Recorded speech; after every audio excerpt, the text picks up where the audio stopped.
Well, think about this expression, and I may or may not explain what it means. Put a sock on it.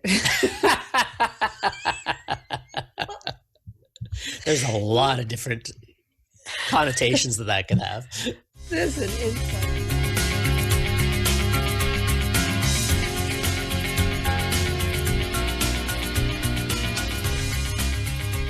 Good morning, good afternoon, good evening, and good night. Joe, Dr. Energy Piazza. Rara is in the house. Catherine Asaro Myers. Welcome back to BU Network Podcast, Conversations Worth Having. Dr. Energy, let's talk about our BU moment. Absolutely. I was wondering if you would feel like going first today. You want to paint the picture for us? If not, tell me. Yeah, Just sure. Give it to me. Give it to me straight. I can take it. Absolutely. Okay. Will you paint the picture for us today of what's going on? The real you. What's the real deal for today? So for the real deal for today is, I know we've talked a little bit recently about what we're doing, where we're going, and that sort of thing. And over the Christmas holidays, because it's just the beginning, middle of January now here, and as we're recording this, and I was I was growing a beard over the Christmas holidays. And I got to tell you, there was days when it was itchy and that sort of thing, and I was able to deal with that, no problem. However, what I did discover is that keeping the beard trimmed and neat looking and even, especially even, that was the hardest thing. It was actually taking me more time and effort to do that than to just shave, which I don't love to do either. So I decided to shave the beard off. So I am clean shaven again, as I was before. And it feels a lot better. And I like the way I look a lot better without the beard. I mean, it added some distinguishedness to me, I suppose. It did. It was very distinguished looking. In fact, my business partner here in Ottawa, Dr. Tony, said to me, I'm going to call you Old Man Logan, like from X-Men, Wolverine. So he said I look like an old Hugh Jackman. So I was like, okay, I've heard worse comparisons. So, but I've shaved the beard off, and I'm just, I'm feeling that fresh shaved look again, and I'm just really enjoying the start to the day with this interview. I'm really looking forward to interviewing Ray Pons. It's really interesting. You've been friends with him for, I think, something like 10 years.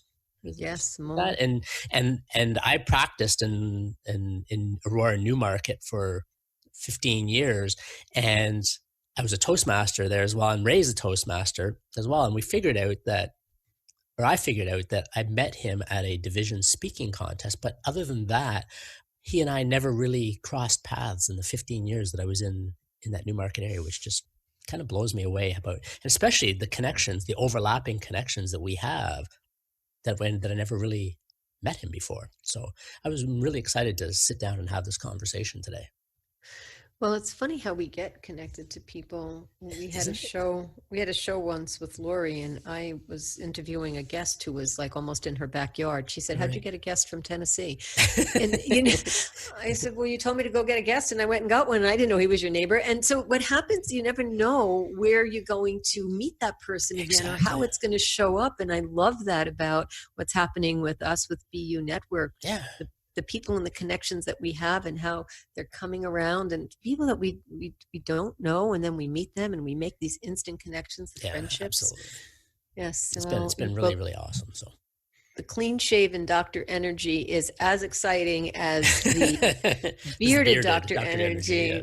Yes. Whatever you choose, we love it, and we love you however you present yourself. But thank you for painting that picture today. Absolutely. And how about yourself? What are you doing? What are you up to? What's on the agenda for today? Well, think about this expression, and I may or may not explain what it means. Put a sock on it. There's a lot of different connotations that can have. There's an inside joke to that, but I had to say that because there are different ways that we come up with how to deal with technology. Yes.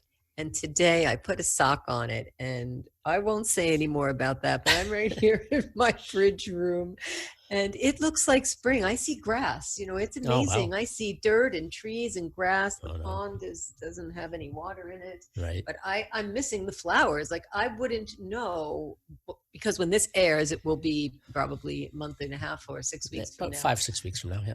Okay, so maybe at that point I'll be looking at the same exact weather again. Today, it's all about taking, one foot in front of the other, taking these steps forward to getting my mind sharp by getting my body in shape. I won't look at the scale from here on in, but Right. I'll look at how many different reps I can do and Right. the endurance How that the I clothes have. fit differently, all that sort of thing. Absolutely, without having to go buy different clothes, just how that's going to look. So I'm excited about that. And it's interesting too how you mentioned about the process of going through this and knowing what day 1 and day 21 and what you're in for. Because I think Ray mentioned that in his book and the Success for Small Business, about when he talks about goal setting, right? That it's not so much about, it's important about where the goals are going to get us to, and that's, and the achievements that we're going to have, but it's also about the actions that we take and the process of who we become through the pursuing of those goals.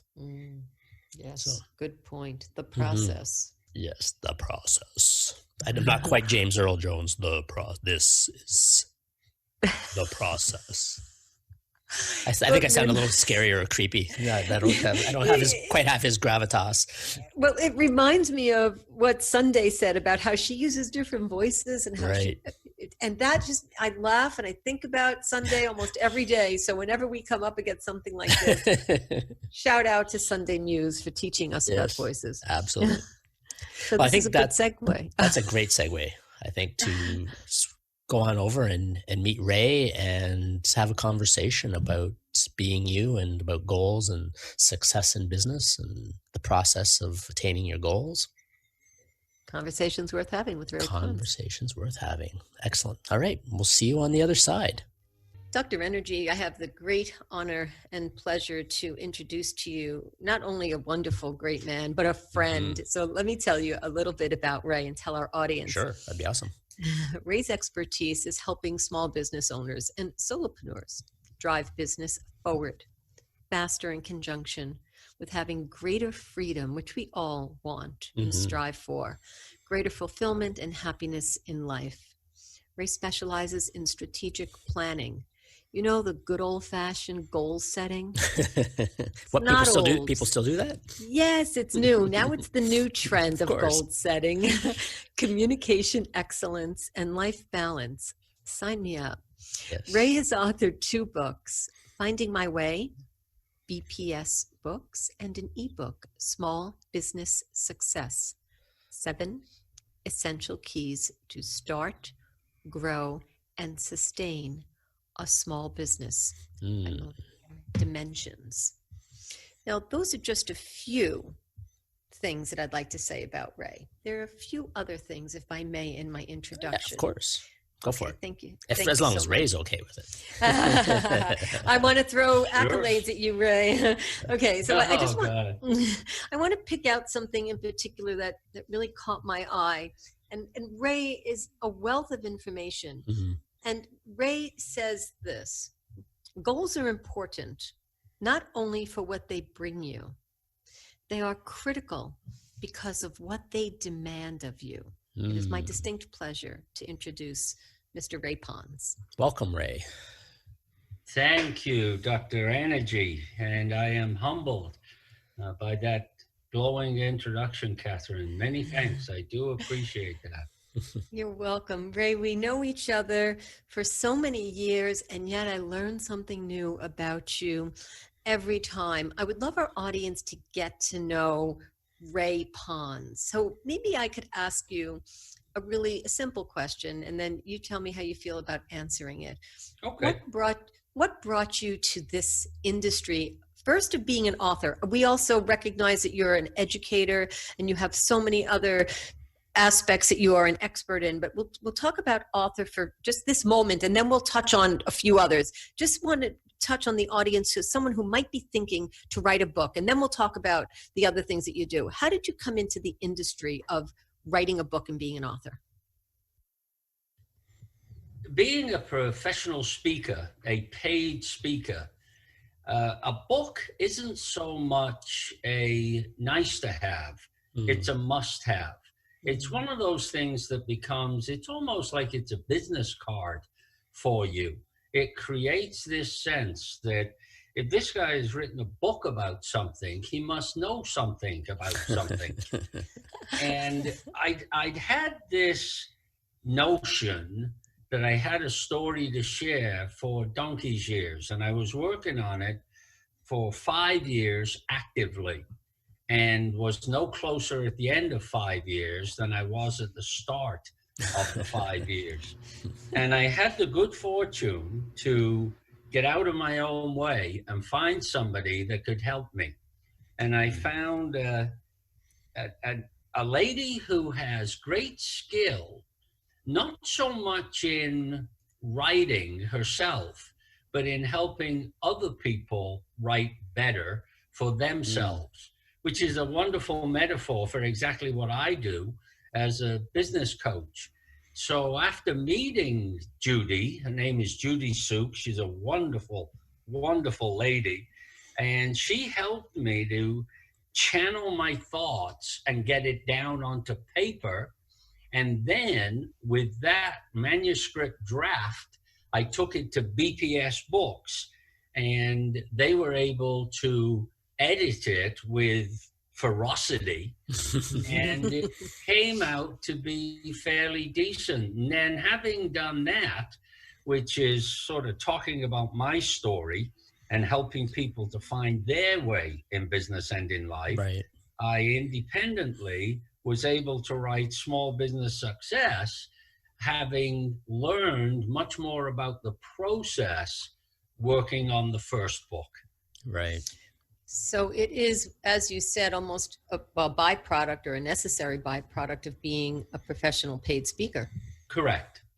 Correct. And let me ask you a question about, I love the chapter focus, follow through, finish what you start. I imagine you live by this rule. I feel like that's your motto. Yeah. I mean, anyone who does what I do, they better be authentic and congruent with the things that they stand for. I can't coach other people if I'm not walking the talk, if I'm not living the way that I'm advocating for others to live. So my entire business is built on 3 things: think, focus, act. Think, what do I want? Why do I want it? And what might be the best way to go about getting it? Focus. Don't get distracted. Don't let the shiny things nudge you off track. And then finally, act, execution. A great think and a solid focus is useless until we actually do something. Bad action will tell us something that doesn't work. Quit doing it. Right. Decent action will take us in the general direction of where we want to go. And ideally, great action will send us to where we want to go rapidly, quickly. So very definitely, my entire business and the entire concept that I bring to the table is think, focus, act. Think is the why, focus is the how, act is the what. Right. It reminds me of one time when I was in a coaching program as a client. Another colleague of mine said he was going to start a coaching business called Do Bleep Coaching, because so many people just do the think and the focus and then they never take action on it. And that ends up being the killer of so many great plans and ideas and dreams. If you don't, you just got to sometimes just get into action. Well, it's a fascinating time that here we are on January 14th, and a very large percentage of the people that establish New Year's resolutions have already given up on them. Yep. 2 weeks. Why? Because they demand discipline, dedication, follow through, action. Right. It's easy to write down on paper, I'm going to quit smoking. I'm going to exercise every day. Right. I'm going to, and a whole host of genuine, legitimate desires, goals that we would like to accomplish. It's simple, very simple, but not easy. Right. Unfortunately, people can think very positively, but unless they think positively and execute on that good intention. I mean, the old phrase, Dr. Joe, that the road to a very warm place is paved with good intentions. Mm-hmm. The road to success is paved with actions. Right. I like how you say, oh, sorry, Dr. Energy. That's okay, I like how you say action is power. Now go do something. I'm in your book, Small Business Success. Yeah. Because it's about doing, like you just said. So let me ask you a question. How do you go and create this for yourself? Can you give us a tip or a hint or a strategy of what you do to go into action? Tell somebody what you're going to do.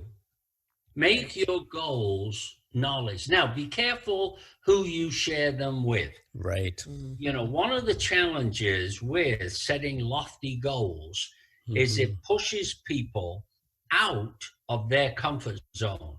Right. I can remember, God, years and years and years ago, my very best friend, I remember having a conversation with him, and I said, you know what? I'm tired of being broke. I'm going to set a goal for next year. You know what? I'd love to make a 6-figure income. This was my closest, dearest friend. I absolutely adored him. And his immediate reaction without a nanosecond of pausing was, oh, come on, hotshot. Who do you think you are? Yep. It's amazing how some of the people who love us the most also become equipped to trash our dreams the easiest. Yes. Yeah. So in announcing your goals, your personal aspirations for growth, for improvement, be very selective who you share those goals with. In many ways, as a hired coach, my clients know that I'm well equipped not to trample on somebody's goals, but nor am I going to give them polite wonderfuls and tell them, oh yeah, you can do whatever you say you're going to do. Right. There's got to be that pragmatic, realistic approach, and then follow through with accountability. It's the 4 disciplines of execution in action. Right. Set wildly important goals, keep score, act on the lead measures, and then follow through with the cadence of accountability. Right. You mentioned about telling people your goals, but being careful who you tell them to. It reminds me, and you reference it in your book at the end as a great book to read. Was Og Mandino's The Greatest Salesman in the World, which is phenomenal book, and that's one of his lessons in there is about telling the world, your closest advisors, what you're going to do, but then let your success do the talking for the reaching of the goal. So you don't go and beat your own drum about how successful you are. Let it speak as an example, but do tell people your goals so it holds you accountable. You bet. Absolutely. I love, one of my very favorite quotes. I'm not sure if it was in the ebook, but a quote by Lao Tzu, a noted scholar from donkeys years ago, literally hundreds of years ago. A leader is best when people barely know he exists. Not so good when people obey and acclaim him. Worse when they despise him. And here's the point, Joe. But of a good leader who Yes. talks little, when her work is done, her aim fulfilled, they will say, we did it ourselves. Yes, that's A one of great my leader brings out the best in others, not themselves. that's one of my Yes. favorite quotes. I actually did a Toastmaster speech centered around that quote, not No so long ago. Yeah. Wow, we are most certainly on the same page as Yes. one another, Joe. I'd love to hear that speech, Dr. Joe. Sure. Please do. Please share it. And Ray and Dr. Joe, I'd like to ask you both a question.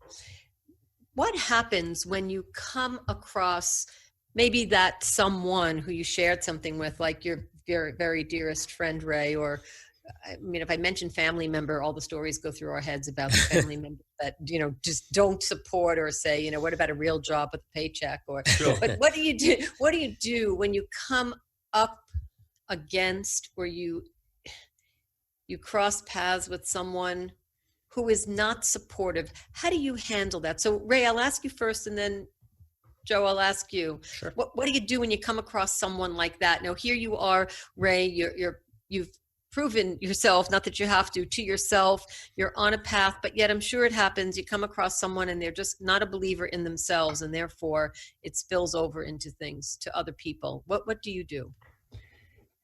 My mom passed away some 5 years ago, and to her dying day, one of the greatest gifts I could have given to her was to go out and get a real job.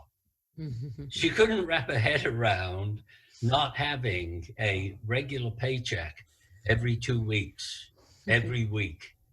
And I don't know who is given credit for saying it, but somebody else's opinion of you is none of your business. We have to have a fundamental ability to believe in ourselves, and we battle one of the most understated yet real fears that everybody has, a telephobia. A telephobia is the fear of not being good enough. And I know that I struggle with this on a continual basis. There's a wonderful, I think it's about a 2.5-minute video from Oprah Winfrey. When she started out, she would interview everybody and anybody. Now, she only ever interviews the super performers, the people at the highest levels of success in the world of politics, entertainment, science. And she comments when she interviews people like Richard Branson, like Barack and Michelle Obama, Robert De Niro. Right after they've done the recording, they all say the same thing. Was that good enough? Because if it wasn't, we could do it again, we could do it again. So if those uber achievers have this sense of, oh man, I could have done better, right, then why wouldn't it be a component of each and every one of us? And we need to have acceptance of who we are while striving to become the person that we are capable and have the potential to be in the future. Yes, that's great advice. I can wrap my head around that. I'm going to listen to this podcast over and over again. Dr. Joe, what do you do when you come up against something that's going to maybe be a potential block? Right. Well, as much like what Ray does with and mentioning about not worrying about what other people think of us. I know, and again, I don't know who the first person who said it was, but I remember it coming up. Dr. Wayne Dyer said it about being independent of the good thought of others, basically meaning don't worry about what other people think about you, because the truth is they're not thinking about us that much. Right? If just think in our own life, how much time do we actually spend thinking about other people and worrying about what they're up to and getting up to? Sure, we have the moments, but for the most part, we mostly think about ourselves and the struggles or the challenges that we're going through. So if once we realize that other people are doing the same thing, we realize they're not thinking about us as much as we wish or would like to think that they are. So that's one thing. The second thing for me is I once learned a great analogy for looking at the levels of influence around me. And we often hear the term or the phrase, the thought that we're the sum of the 5 to 7 people that are closest to us. So basically our financial position, the way we think, what we do, the activities we participate are the average of um, the 5 or 7 people closest to us. So what I learned was a thing called the circle of we. So we have these different circles of people that we allow to be around us. And the circles, some of them are very close to us and some of them are further out. So when I come up against somebody who doesn't necessarily support what the goals that I want to achieve are, or they start judging me for it, one, I recognize that it's their belief systems that are coming up that are causing them to think these thoughts or say these things. And two, I put them I will sometimes shift people from a closer circle of we to a different one that's a little further out, so that I end up not having so much connection with them, because I want to have, like Ray's mentioned about Oprah interviewing these super successful people. I want to surround myself with super successful people that are doing things that I'm not yet doing, but that I want to do. So those are some of the strategies that I use. Yeah.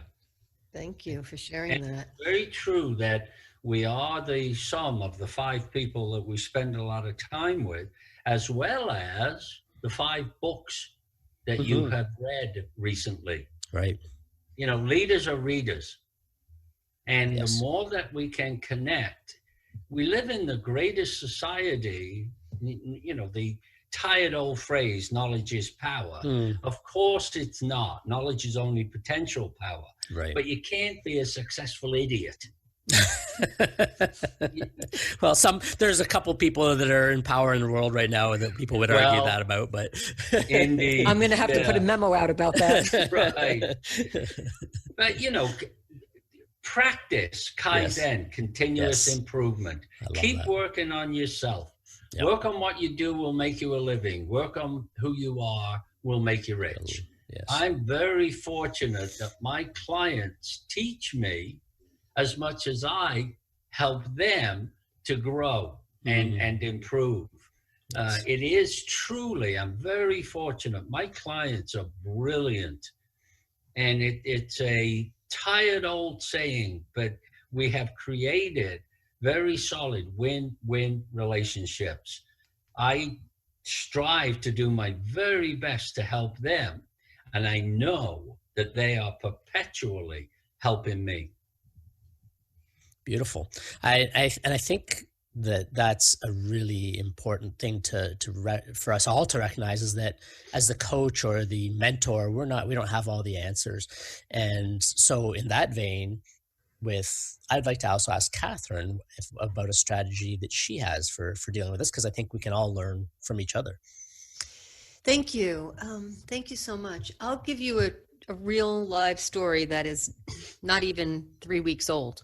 Timely. So yes, actually, and life happens.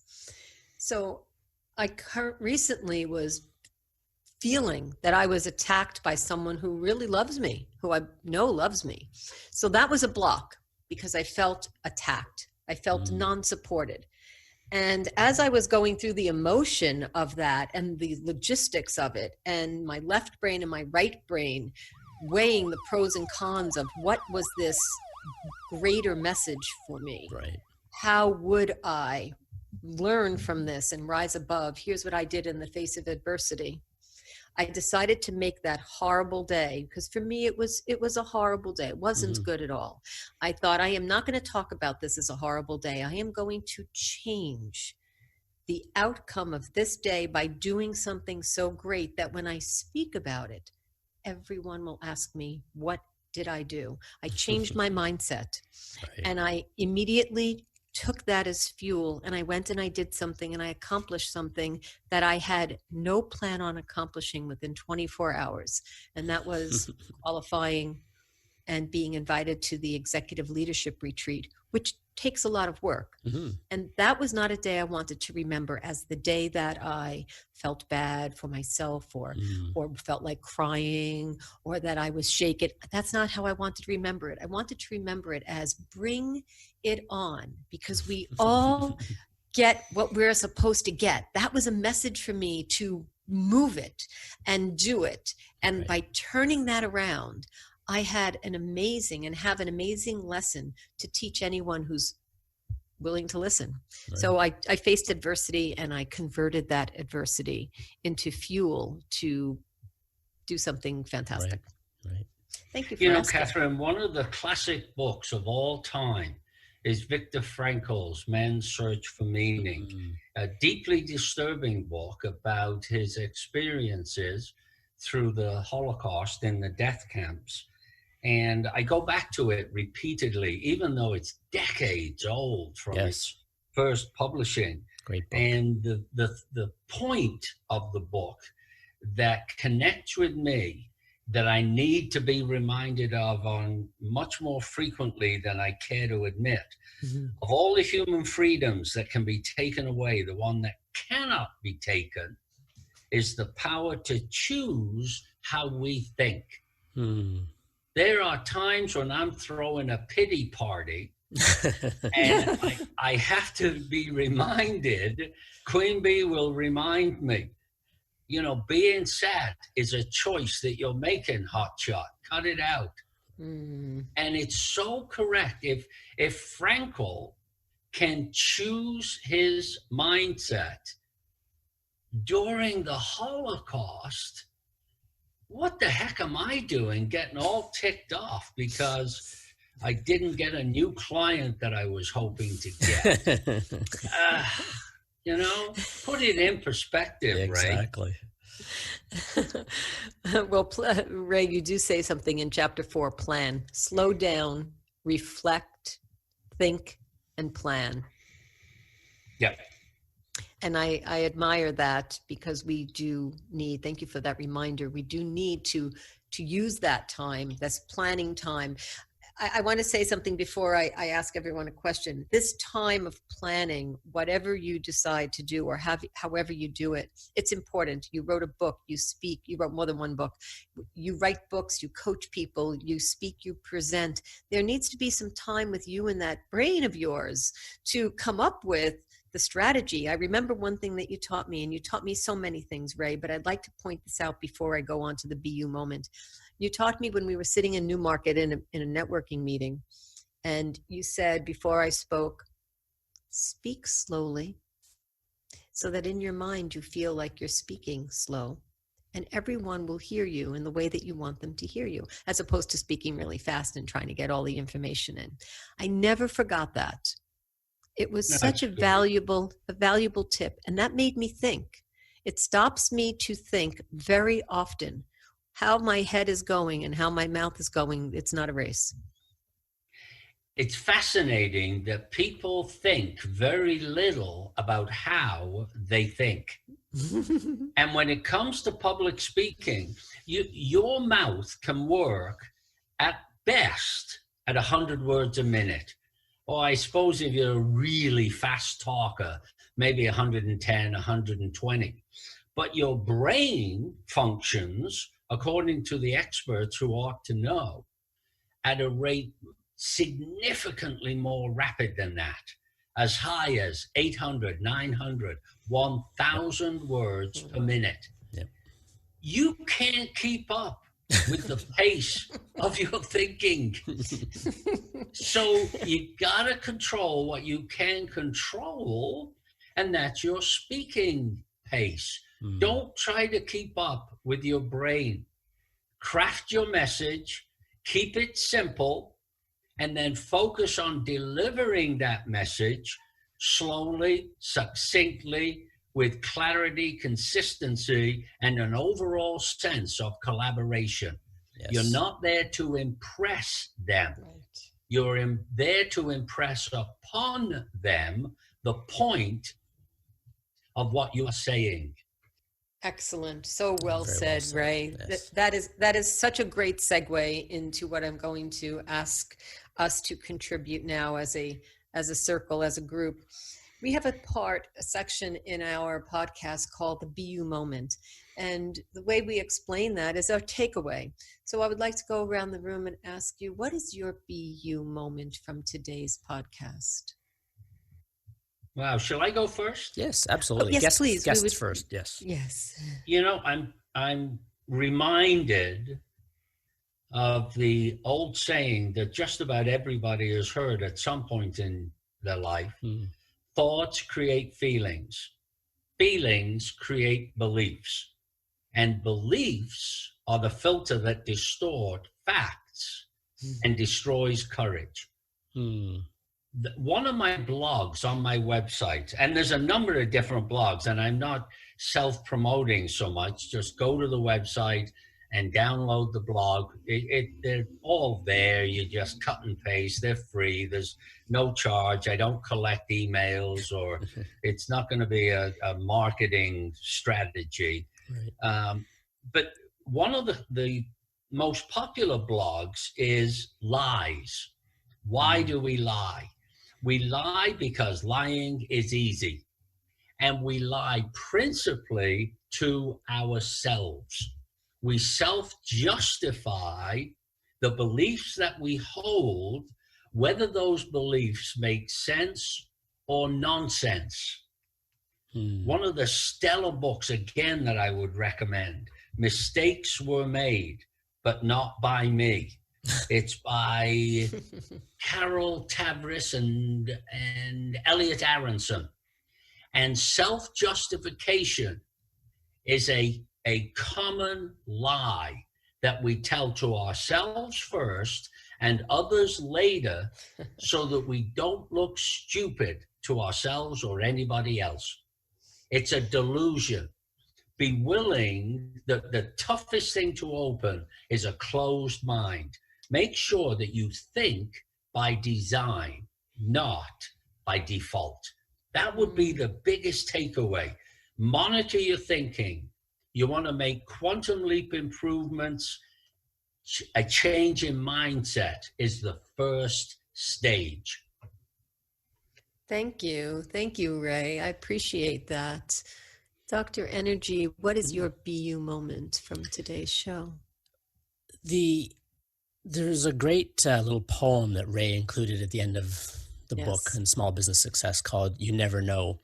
And it really reminded me of a quote by one of my mentors, BJ Palmer. He was the son of the founder of chiropractic, and, being a chiropractor, that I find a lot of inspiration there.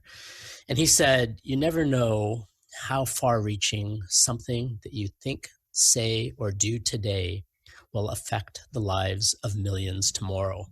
And so you never know what words that you use or what you are thinking or what you're doing and people are seeing or observing about you, how that might affect their lives, how it might light a candle for them to make a shift in their life. There's a funnier way of saying it even, if you can't serve as an example for people, then at least be a warning. Yeah. So you could take that in both ways. Right. That's sort of my takeaway, is just the amount and the ease with which we can share information today can really help to shift the world, and we never know who we're connecting with. Yeah. Great. Another great point. Thank you. Catherine, what about you? Yes, thank you. I'll share my takeaway. All of the conversations that we had today, they all mean something, and they all brought me back to a different place in time. And the impression, I was 13 when I found my first mentor. And that was pretty young, I guess. I don't know. Feels like it was pretty young because it's almost 50 years that I have had mentors. So that's a long time, but almost 50 years. My takeaway from today is the words that people speak, the words that we speak, the words that are being spoken to us. Excuse me. I'm really back into that moment. This show just brought me right back there. They affect others, and we can affect others for decades. Our words are powerful.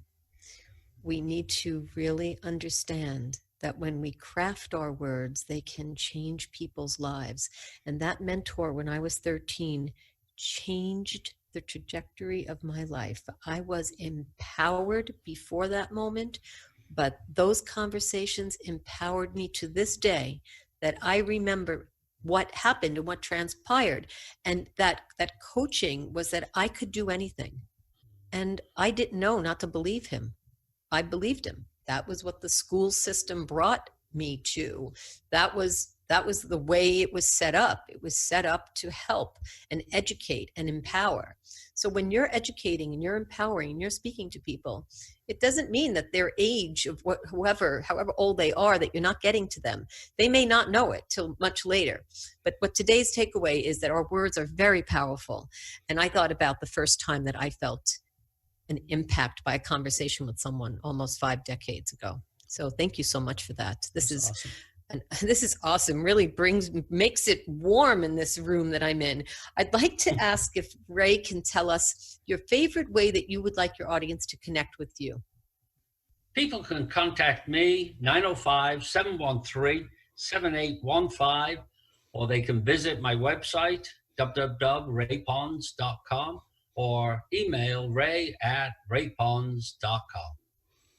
And we will list all of that, Ray, for our audience. We really appreciate that. If you like the good old-fashioned phone call, so do I. I love to hear people's voices on the other end. You bet. It's hard to create a meaningful relationship over technology. Now, just before we go and wrap this up, I'm detecting a little bit of an accent underneath there. And I was just kind of curious where exactly that's coming from. I am the world's greatest Liverpool Football Club fan. And finally, we have a year to be extraordinarily excited about. I was born and raised in the working class city of Liverpool, England, and it taught me well. We didn't have an abundance of money or opportunities, but the lessons that I was given and learned have been invaluable now that I have chosen this great land of Canada to live and navigate my future. That's awesome. And it's so wonderful that you're able to take those lessons learned and bring them forward into the world and share with others. It's I thank you very much for stepping into that and really delivering your message. It's definitely needed. Pleasure, Dr. Joe. Thank you. You're very welcome. And Ray, I'd like to also say a thank you to Alex McCarsky, who introduced us to one another many years ago. Yes, indeed. And that's what connecting people together does. When you're a connector like Alex is, like you are, like we all are, but Alex for sure connected us. And look at the relationship that we have. Is it 10 years about? Oh, it's at least. Right? Yes. This is great. I mean, it's such an amazing, Ray, if you only knew that the day I met you, how enamored I was with the way that you spoke. I still am. And to have you here on our podcast today is such an honor. If I say to you, it's a dream of mine to have this type of connection with you, I mean that at the highest level of professionalism. It is such an honor to have you on our podcast today. If you only knew. Thank you so much for being here. God bless you. It is a plump, pleasing pleasure and a privilege for me to be with you. I am humbled and I express my appreciation at the deepest levels. Thank you, Rara. Thank you. Thank you. Thank you for joining us. Sharing is caring. Tell your friends about conversations worth having on BU Network. We really appreciate your reviews, and you can do that on Apple Podcast. Thank you. For show notes and links, go to www.b-u.network/podcasts. Connect with us via our website, www.b-u.network. We're looking forward to hearing from you, and thank you for being with us. Ciao. Ciao, babies.